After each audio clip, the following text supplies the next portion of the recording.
నమస్తే, welcome to Andhraprabha. నేను తేజస్వి.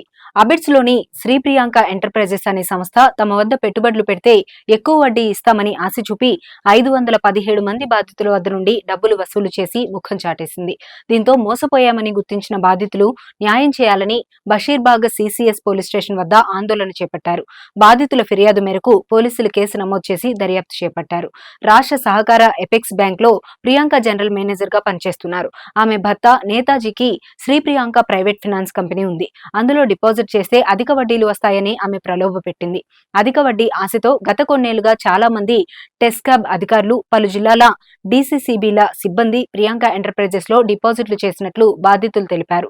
టెస్కాబ్ లో పనిచేస్తున్న ఆ అధికారిని మరో 3 నెలల్లో పదవి విరమణ పొందనుండగా ఇటీవల హఠాత్తుగా ఆమె దీర్ఘకాలిక సెలవుపై వెళ్లింది. ఆ వెంటనే కొన్ని రోజులకు ఫినాన్స్ కంపెనీ మూతపడింది. ఇప్పుడు ప్రియాంక లాంగ్ లీవ్ పై వెళ్లిపోవడం, శ్రీ ప్రియాంక ప్రైవేట్ ఫైనాన్స్ కంపెనీకి తాళం వేసి ఉండటంతో తామంతా మోసపోయామని బాధితులు గగ్గోలు పెడుతున్నారు. అధిక వడ్డీ ఆశ చూసి తామందరినీ మోసం చేశారని వారు వాపోయారు. అధికారిని అందుబాటులో లేకపోవడంతో పాటు ఆమె భర్త జాడ తెలియకపోవడంతో డిపాజిట్లు చేసిన బాధితులు సిసిఎస్ లో ఫిర్యాదు చేశారు.